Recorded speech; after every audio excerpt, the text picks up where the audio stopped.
Tardes. Buenas tardes, ingeniero. Buenas tardes. Vemos pocos conectados, pero vamos a comenzar. Vamos a... Es que creo que hay compañeros que como hoy toca examen presencial. Es cierto, sí. Y, por ejemplo, aire acondicionado creo que ya es examen presencial y hay compañeros que la llevan. Cierto que esta es la semana de las presenciales. Sí. Ok, bueno, pero les queda el video. Vamos a terminar al menos la teoría hoy. Vamos a tratar de terminar la teoría. Nos falta poco en cuanto a teoría para después hacer la parte práctica. A partir de mañana. Vamos bueno, voy a empezar a proyectar. Cuidado poner a proyectar la presentación. Ya habíamos avanzado casi, bueno, bastante con aire comprimido, que es menos contenido que bombas. Ya hemos llegado a la parte de elementos de una red neumática. La parte de una red neumática, pues, la parte de cuarto de compresores, donde se genera lo que es aire comprimido. Vamos a ver la parte de demandas y requerimientos, que también ya hablamos un poco de ellas. Red de distribución, ya aquí estaremos hablando de las tuberías y válvulas de distribución. Control de condensado, que lo vamos a ver al final, que es para, aunque yo deshumidifique acá, siempre se puede formar algo de condensado en las tuberías, entonces hay que proveer algún sistema de drenado de ese condensado. Entonces, ya habíamos hablado bastante también de lo que son los cuartos de compresores. Aquí tenemos lo que es la parte de generación de aire comprimido o cualquier gas con la parte de los compresores. Los secadores, ya hablamos pues que es necesario secar el aire. Tratamiento de aire, que en sí el secado es pues una parte de tratamiento de aire, pero podemos hablar de filtración. Vamos a tener también los acumuladores o tanques de almacenamiento, tanque pulmón, como lo podemos llamar también en campo. Y algunas consideraciones para el diseño. Bueno, algunos factores para el diseño del cuarto de compresores, sí, a la distribución, es hacer una distribución de compresores que tengamos fácil mantenimiento, que podamos acceder a ellos de fácil acceso. Consideraciones ambientales, mencionamos la vez pasada que debemos tener en cuenta el ambiente alrededor del cuarto de compresores, porque el compresor toma aire de sus alrededores. Entonces, la idea es que ese no sea un ambiente corrosivo, que no esté al par de un cuarto de químicos, y no pues todo el sistema de tubería va a tomar ese químico. La suciedad, temperatura y humedad, pues esto es difícil poder evitarlo. Entonces, por eso el tratamiento de secado del aire después de la compresión. Correcta ventilación, nuevamente, pues porque el compresor toma aire de sus alrededores. También el secador es un sistema de refrigeración. La idea es que tome aire lo más fresco posible. Y pues un buen suministro y protección eléctrica, calidad de energía, buena calidad de energía, sin desbalance de fase, sin pérdida de fase, sin picos de voltaje. Esa es parte de una buena calidad de energía, la protección eléctrica, los alimentadores principales, el circuito de desconexión, para casos de mantenimiento. Bien, también tenemos en el cuarto de compresores, bueno, el secador, que ya hablamos bastante de ellos, y tal vez la selección no lo hemos mencionado, o creo que sí lo mencionamos, debería tener la capacidad de flujo del compresor, pero más un 30% de seguridad a la presión máxima de trabajo. Este 30% de seguridad mencionábamos que como el compresor le eleva la presión del aire a un cierto nivel, pero si en algún momento ese compresor trabaja a una presión menor, ese aire se va a expander. Si se expande es mayor flujo, es pies cúbicos por minuto. Entonces el compresor debe tener esa capacidad, podríamos considerar un 30% más de factor de seguridad sobre la capacidad de los compresores. También depende pues de la combinación. Si son 3 compresores y 3 secadores, pues hay que tomar en cuenta el flujo de un compresor por cada secador. Pero también podemos tener arreglos donde unificamos 2 compresores y un solo secador. Entonces el secador debería ser la capacidad igual a la suma de los 2 compresores más un 30%. Entonces así podría ser una regla de 2 para la selección. También el tanque pulmón sirve para almacenamiento del aire comprimido, para cargas pequeñas o requerimientos pequeños, mejor dicho. Este es el que suministra aire comprimido y hasta que la presión de ese tanque disminuyó, arranca el compresor para volver a llenar este tanque y se mantiene pues en ese juego. La idea es que el compresor no esté arrancando demasiado continuo y por tiempos cortos de trabajo, porque no está diseñado para este ritmo de trabajo. Él debe arrancarlo un suficiente tiempo y luego parar, pero no estar arrancando por segundos, por minutos. Debe ser un tiempo más prolongado de trabajo. Podemos tener tanques antes y después del secador. Si es antes del secador, sería un tanque húmedo, pues tiene aire comprimido húmedo, tiene más posibilidades de condensación, sirve para deshumidificar un poco más por el simple hecho de tener el aire estático. Y si está después del secador, pues sería un tanque seco, porque ya pasó pues por el secador. Ahí pues algún ejemplo de la ubicación de estos tanques. Este es ejemplo de Kaiser, un fabricante de equipos de aire comprimido. Ahí pues vamos a ver algunos ejemplos de cuartos mecánicos de aire comprimido. Tenemos, por ejemplo, este que está aquí. Tenemos 2 compresores ahí abajo. Tenemos un secador aquí enfrente. Aquí podemos ver las 2 conexiones del secador. Los compresores solo tienen una salida de tubería. Aquí un ejemplo de lo que puede pasar si no tomamos bien en cuenta la correcta ventilación del cuarto. Aquí tenemos simbolizado un sistema de compresores que descarga aire caliente, pero por abajo tenemos succión, porque el compresor toma aire para comprimir. Entonces, si está demasiado cerca, puede pasar que ese aire caliente recircule. Y si lo metemos caliente, el compresor va a mandar aire comprimido más caliente y el secador va a tener que trabajar más para poderlo enfriar y poder deshumidificar. En este caso, pudiese ser la instalación, por un lado, descargo el aire caliente y por el otro lado, que entre el aire fresco. Algo similar como esta instalación. Por un lado, descargo aire caliente y por otro lado, donde no haya posibilidades de que lo vuelva a tomar, ahí tener pues lo que es la toma de aire fresco. Si no es posible, entonces descargarlo hacia el techo, lo que es ese aire caliente. Aquí sí hay que tomar en cuenta que si esta distancia de ducto es demasiado grande o demasiado estrangulado, el compresor no va a poder evacuar el aire caliente por sí solo y se tendría que reforzar por un extractor, ya sea arriba en el techo o un extractor ventilando lo que es el cuarto mecánico. Bueno, aquí algunos ejemplos en paquete. Aquí tenemos otro ejemplo en paquete de aire comprimido. Pueden ser hasta portátiles para alquiler de compresores. Que hay algunos cuartos de compresores ya un poco más grandes. Tenemos por aquí los equipos de aire comprimido, la parte de los secadores, los tanques y la descarga de aire caliente directamente al exterior. Y la toma de aire fresco por el lado de enfrente. Aquí tenemos pues la descarga de aire caliente y el aire fresco en direcciones opuestas.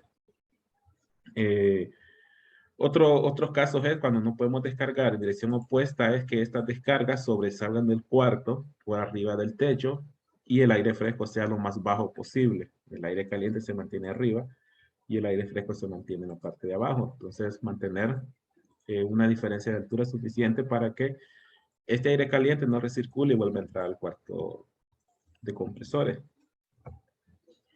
Es común también que cuando están en un ambiente grande, el compresor puede incluso descargar directamente porque es un ambiente tan grande, incluso puede estar hasta ventilado y el calor se diluye bien. Entonces, eso pues con compresores pequeños. Ya compresores grandes sí se debería ventilar de mejor forma. Bien, esos son cuartos de compresores. Muchos de ellos ya habíamos hablado del inicio del segundo parcial. Nos hacía falta, bueno, demandas y requerimientos también ya hablamos. Son todos esos puntos donde yo necesito suministrar el comprimido a un determinado flujo y una determinada presión. Hablamos también un poco del factor de coincidencia, porque muchas de las demandas de aire comprimido no son demandas continuas. Hay muchas que son demandas intermitentes o de poco tiempo, que difícilmente coincidan todas al mismo tiempo. Entonces no es necesario hacer una sumatoria total, sino aplicar un factor de coincidencia, porque si no, pues puedo conducir a tener compresores demasiado grandes para lo que realmente se necesita.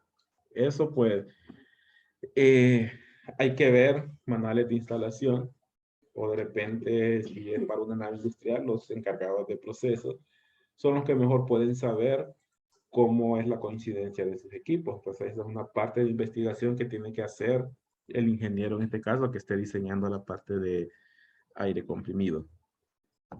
Algunas demandas, pues máquinas y herramientas para talleres mecánicos, talleres de mecanizado, talleres automotrices, podemos tener máquinas y herramientas, podemos tener requerimientos de aire comprimido para pintura, incluso atomizado de agua también. Para pintura en talleres automotrices, talleres mecánicos, pintura de perfiles metálicos, para todo ello pues podemos necesitar requerimientos de aire comprimido. Otras demandas pueden ser válvulas neumáticas, válvulas que en lugar de tener un actuador manual o electrónico, tenemos un actuador neumático, podemos tener algún pistón en el interior que hace girar el elemento que está en el interior de la válvula. Entonces podemos tener de todo tipo de válvulas actuadas por aire comprimido. En este caso tenemos globo, tenemos, bueno, estas también son de globo, y todas estas son de globo realmente. Pero pueden ser también de bola. Ya con puerta, por la forma de que actúa el operador, difícilmente podemos tener válvulas con puerta neumática, pero sí válvulas de globo, válvulas de bola. Podemos tener también pistones como requerimientos.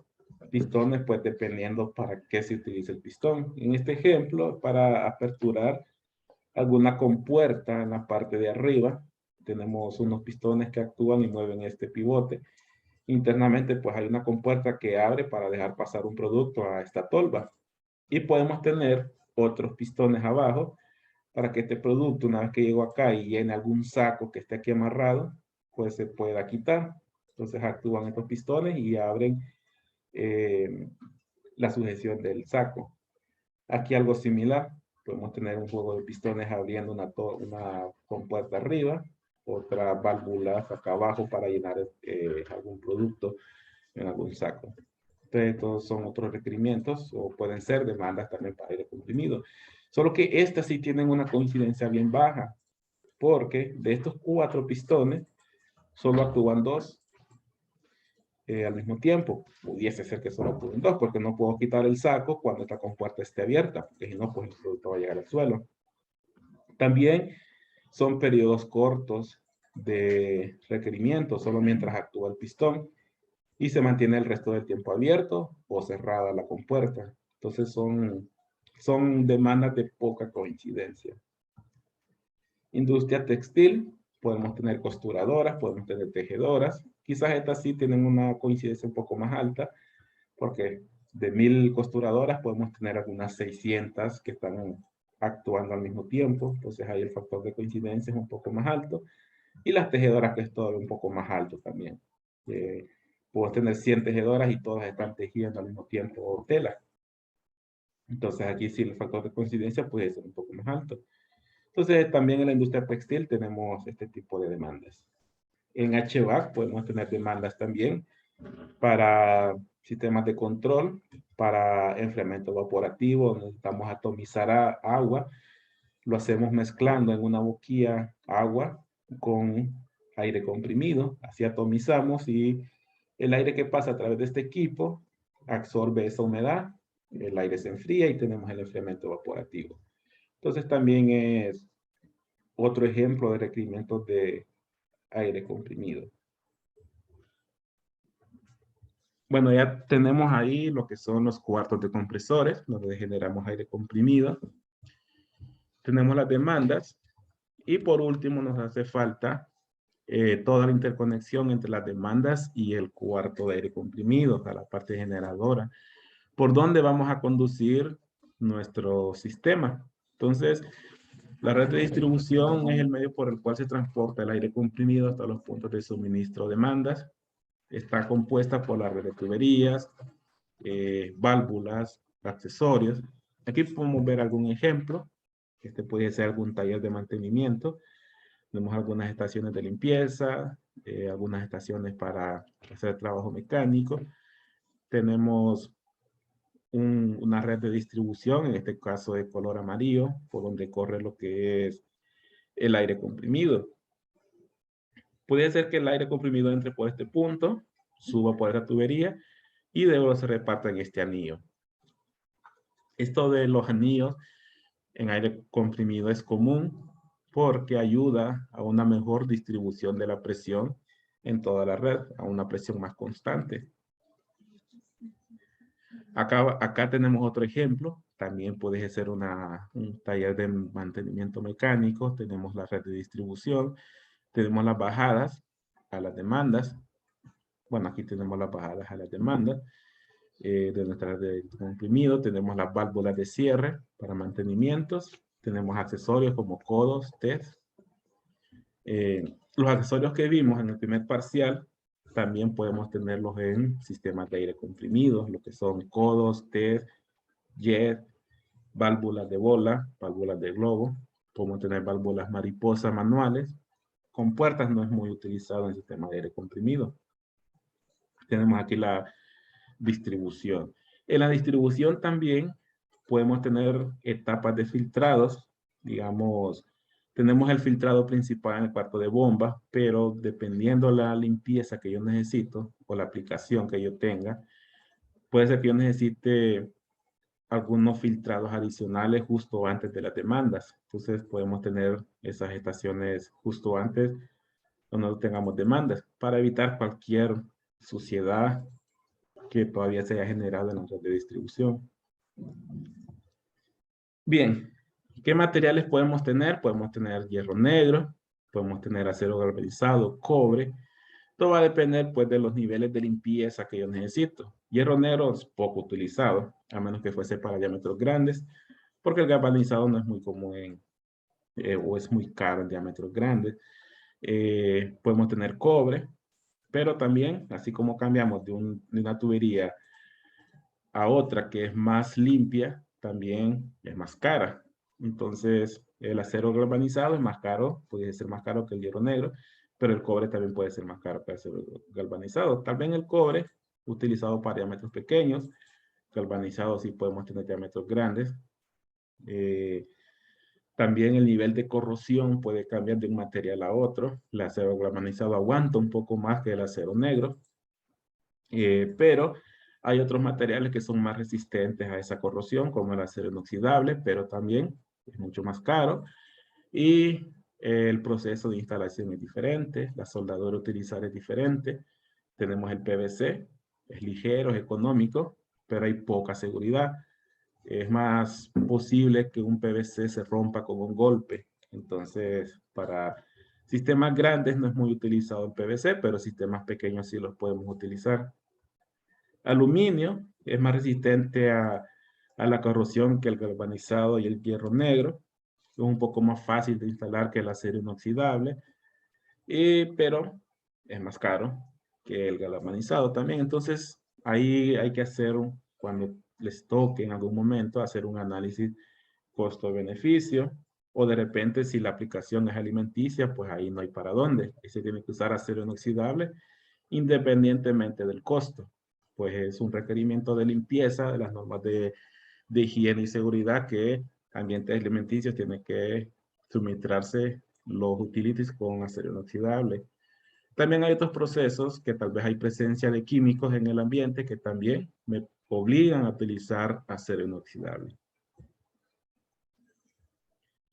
Bien, y por último, pues ya solo nos queda lo que es el dimensionamiento de una red. Este pues ya va a ser la parte práctica. Esta la vamos a ver mañana. Vamos a utilizar estas tablas. Si no las han bajado, bajémoslas. Sobre todo la que es la 814, que es la que me da pérdidas por fricción de sistemas de aire comprimido. En este caso, esta es una tabla para hierro negro o galvanizado o inoxidable. Al final, pues la fricción sí varía, pero es poca. Podríamos considerar la misma tabla para cualquiera de los tres materiales. Entonces, bajemos estas tablas, vamos a utilizar mañana para hacer los cálculos. Bueno, realmente son varias tablas. Es desde la 814 hasta la 817. Esta lo que me da son valores para pérdidas en accesorios, para pérdidas secundarias. Es similar a los procesos de pérdidas para sistemas de bomba. Tal vez el concepto es un poco diferente. Aquí hay que tomar en cuenta una pérdida máxima permisible en mi red. Esto es importante porque, por ejemplo, en bombas, yo puedo salir a 100 PSI de la bomba y llegar a 40 PSI al punto más lejano. No hay problema. Pero en un sistema de aire comprimido no. Si yo salgo a 100 PSI y llego a 40 PSI, ¿qué va a pasar? El aire llega menos comprimido. Y si llega menos comprimido, se va a expander. Y voy a tener más fricción, voy a tener, al final se termina disparando más la pérdida. Entonces, en aire comprimido hay que mantener la pérdida lo menos posible. Y una recomendación es que esa pérdida no pase del 10%. Es decir, si salgo de 100 PSI, llegar al punto más lejano a 90. O mantener un rango de 10 PSI. Y en casos más críticos, digamos, o para menos pérdida de energía, es que se mantenga en 5 PSI, aunque eso es un poco más difícil. Pero yo creo que un rango, manejamos que un rango de 10% o 10 PSI es un buen rango para pérdidas totales. Es posible que solo en el cuarto de compresores se pierdan 5 PSI debido a pérdidas en secador, filtros, tanque de pulmón, etc. Y los otros 5 sea por la distribución. Entonces, ese va a ser un dato que debemos tomar en cuenta cuando hagamos las pérdidas o el diseño de la red neumática, que lo vamos a aprender a hacer a mano. Así como hicimos la red hidráulica, la vamos a aprender a hacer a mano. Pero mañana vamos a empezar con cálculos individuales en secciones de tuberías, solo para ir practicando. Y después haríamos pues ya una red neumática. Bien, entonces, sí, nos vamos a quedar aquí para que dejemos la parte práctica para mañana, más por los compañeros que están en examen. Entonces, vamos a terminar por aquí ahora. No sé si hay alguna consulta. Si no, pues continuamos mañana. De mi parte no, ingeniero. Bueno, entonces continuamos mañana. Listo. Buenas tardes. Bueno, buenas tardes.